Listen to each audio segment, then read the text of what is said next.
Who is the greatest rider ever? Plenty of names pop up, but one always sticks. For our sport, Valentino is the GOAT. A true ambassador for the sport. Valentino Rossi wins the Africa's Grand Prix. An incredible career. Huge wheelie as Valentino Rossi becomes the world champion 2009 and his 9th world title overall. Delight for him. The man who sold out Hillside and turned Sundays into theatre.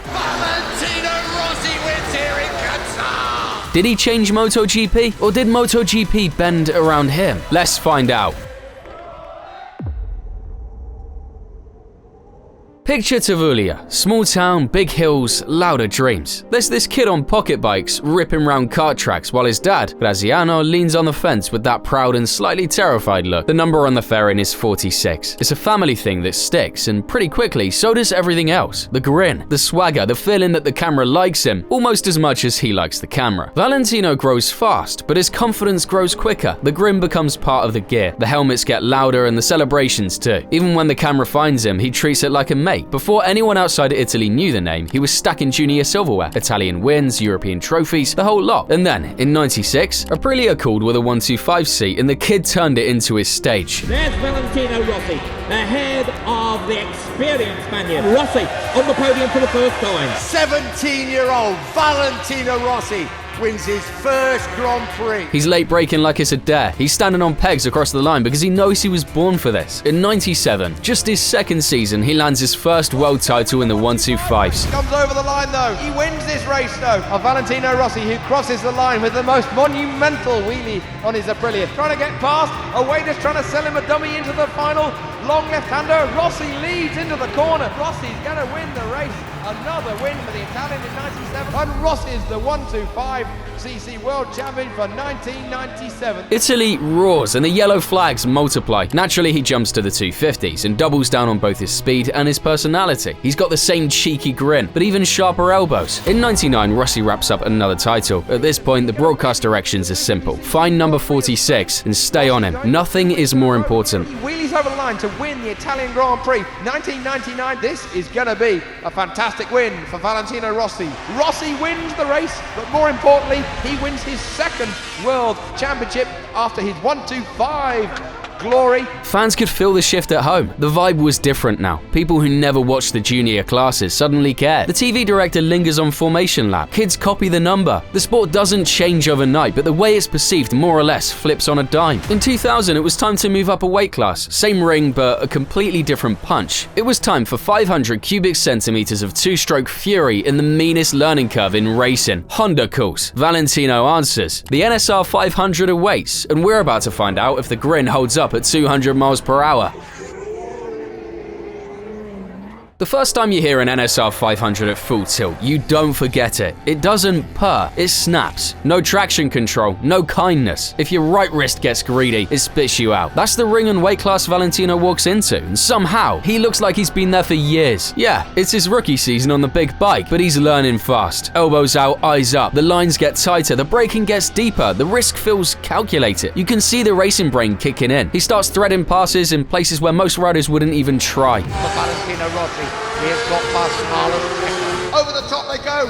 Rossi has the advantage. And Rossi now is up into third place and is relegated the championship leader and the early leader in this race. Then the wins arrive. We are going to see the very first 500cc victory for 21-year-old Italian Valentino Rossi.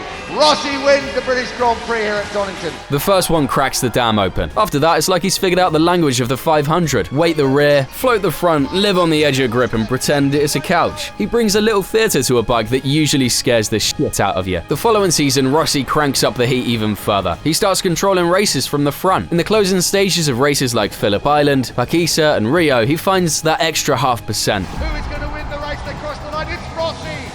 Rossi has won the race from Checker. Checkered flag is ready. Valentino Rossi signifies #1. And when the season's flag falls, he's the one lifting the trophy that closes an era. Flag is being readied side by side. Valentino Rossi wins the race. He wins the world title. What a MotoGP event. Rossi, the new world champion.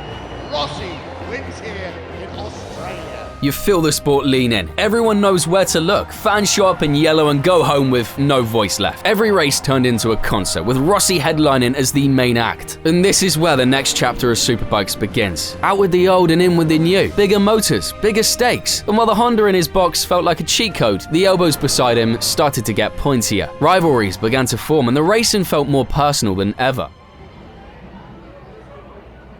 The 990s arrive in 2002 and Honda rolls out a 5-cylinder rocket, the RC211V. The bike's wild, but easy to place. More shove than the NSR, more corner exit, and a soundtrack you can name with your eyes closed. By the end of the season, the RC211V was the bike to beat. 14 wins out of 16, and Valentino, he owned the place, taking 11 of those himself and wrapping it all up with 355 points. The title in the bag with room to spare. And Valentino Rossi will take victory and the world title here at Rio de Janeiro. Pure dominance, and everyone knew they were watching history go right down in front of him. Like, he had a run of 7 straight wins mid-season, for crying out loud. It was crazy. In saying that though, rivalries did begin to sharpen the picture. Whether it was tension with Max Biaggi through 01 and 02, or Sete Hibernau through 03, Rossi had very quickly become the benchmark, the king of the hill, and the one to beat. Valentino won 7 of the first races in 02, which led to his second Premier Class championship. But Hibernau kept Rossi honest the following year in what was a bit of a tug-of-war. Seti won 4 races and pushed Rossi at places like Sachsenring, where the final margin was a mere 0.6 seconds at the flag. 130, 140 miles an hour, 150, 160. Rossi's well placed up the inside. Rossi's going to outbrake Sete Hibernau as they go into the left-hander. What a performance by Valentino Rossi. Valentino Rossi is going to win the race. Sete Hibernau's alongside. Who's winning? Sete Hibernau has done it. Oh, we were celebrating with Valentino Rossi. Sete Hibernau came through to pip him. What a fucking finish. Absolutely crazy. But to be frank, all you can really say is that Sundays had a co-star. Rossi still took the 03 crown with 9 wins, clearing Seti by a respectable 80 points. At this point, the Doctor had won 3 championships in a row, as well as a host of achievements in the lower divisions. But underneath the trophies, the mood was changing. He's winning a lot, but he's restless. Honda's mega project feels like a sure thing, a bit too sure. The fun for him is the fight, the story, and the risk. So here comes the curveball. The fastest guy on the best bike starts looking at the team across the aisle. Rossi decided to leave a rocket for a rebuild.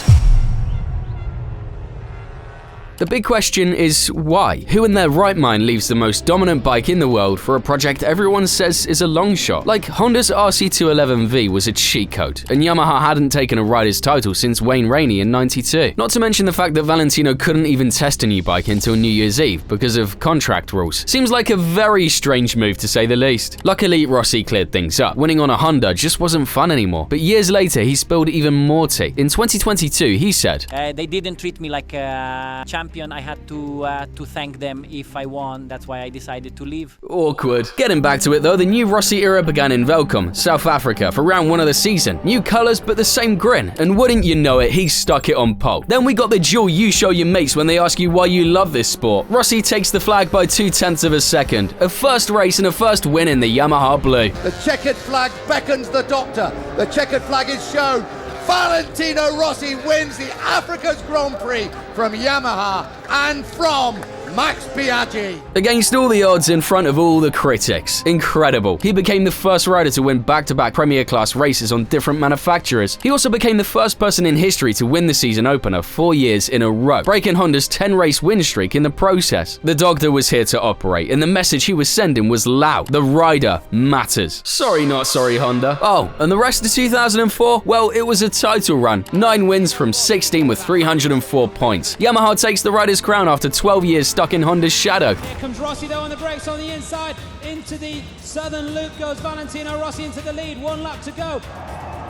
Through the second part into the straight. Who's going to have the extra grunt as they come down the straight? It's Rossi on the Yamaha. He is the world champion. He is the winner of the Australian Grand Prix. Yellow continues to fill the hills. Rossi's gamble pays off, and holy shit, I bet it felt good. Like, can you imagine the look in Honda's garage? It would have been pure cinema. The rebuild most definitely turned out to be the dream scenario, and 05 was no different. Not really, anyway. Rossi had his elbows out with Sete at the opener at Jerez, which low-key was one of the most insane race finishes I've ever seen. Into the right-hander. Rossi's got the inside. Rossi's back in front. He runs it wide. Now who has the best best position for the right-hander. It's Gibernau. Rossi surely going to try and get up the inside of Gibernau. Gibernau holds the pole position. They break for the left-hander. Rossi up the inside. Oh, the touch! Oh, Rossi, Gibernau's running wide. Oh, Rossi's bunting him off the track. Rossi's going to take victory in the Spanish Grand Prix. Gibernau's in the gravel. Can he get back on the track in time to take second? 05 also saw the return of Laguna Seca in the US, the first time the track had been used for a Premier class since '94. The flag was taken by the young American Nicky Hayden. Nicky Hayden has won the American Grand Prix here at Laguna Seca. It was Hayden's first race win, with Rossi finishing P3. Now, you might be thinking, why is this relevant? Well, let me tell you.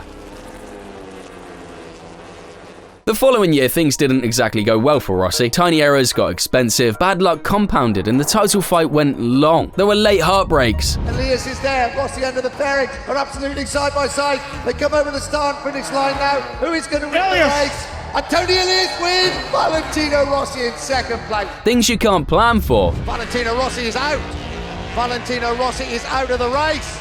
The yellow Yamaha has expired.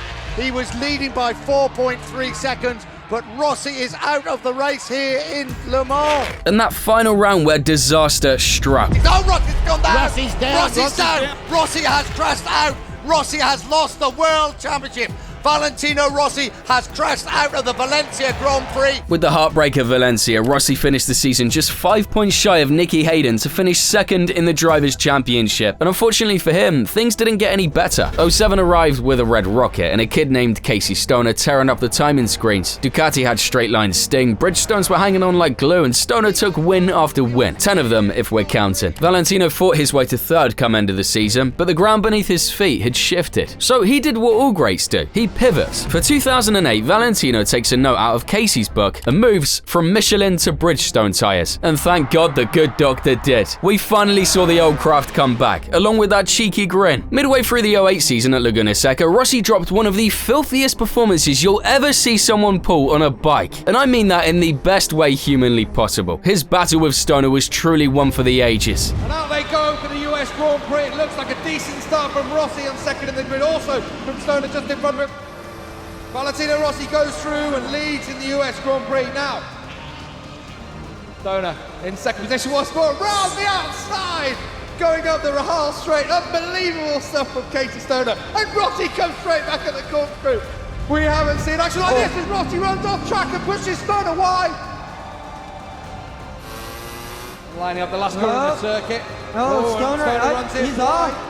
And he's going to run it wide and onto the gravel. That could be the end of the race. He's gone down. Casey Stoner has gone down. Well, Valentino Rossi will take victory in the United States Grand Prix. A big old wheelie as he crosses the line.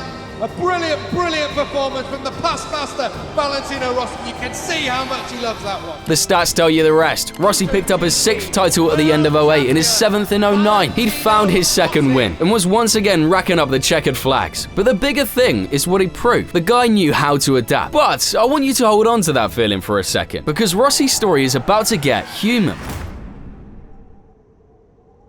Mugello was Rossi's backyard by 2010. It had the atmosphere of a Champions League final. Every single year, the Sea of Yellow was in full swing with everyone expecting one thing, and one thing only: Rossi to put on a show. But those expectations were short-lived.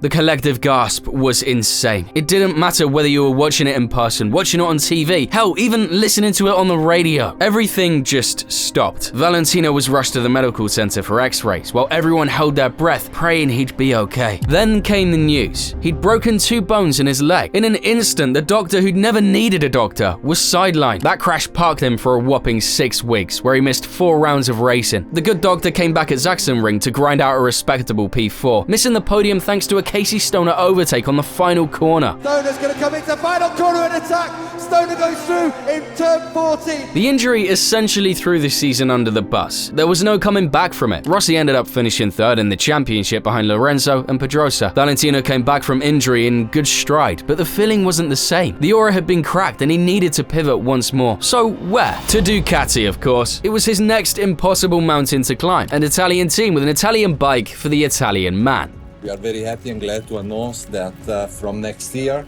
for the coming two seasons, 2011 and 2012. Valentino Rossi will join our team. He donned the red leathers and the collective hopes of his nation, but the reality, a bike that just didn't understand him. He's going to go through. Very late and he's taken down Stoner. Straight line. Oh, Valentino Rossi goes through on Alvaro Bautista and crashes out an empty corner. Across 2011 and 2012, Rossi only managed to pick up 3 podiums, never standing on the top step. It was time to head home. The reality is that I was never fast with that bike from the first test to now, and unfortunately together with Ducati we were not able to improve the bike and fix the problem that the bike had. And boy oh boy did that big cheesy grin return. As in 2013 was the turning point every MotoGP fan on the planet had been waiting for. Just the chicane to come now, Valentino Rossi, to claim his 80th MotoGP win, 106 overall in Grand Prix racing. The crowd are on their feet. Italy has stopped for 1 minute. Valentino Rossi wins here in Assen. He's back in business. The Doctor's first win since 2010. That was the reset. From there, the late career runs get real. 2014 reminds everyone he's still box office. Rossi back on the top step of the podium. Valentino Rossi wins here at Phillip Island. 2015 turns into a year where people still argue about long title lead, the Sepang flashpoint with Marquez. Crucial World Championship points at stake. Marquez is going to cut it tight through turn number 14. Rossi can't grab the inside line. Marquez back into third place. He absolutely mugs Rossi on the outside. Rossi looks really close. Rossi was... You've got to say, Valentino Rossi looks over his left shoulder. He slowed right down in turn number 14. There was contact between Marquez. The Valencia back of grid climb and the crown slipping away at the very end. Jorge Lorenzo will be crowned the 2015 MotoGP World Champion.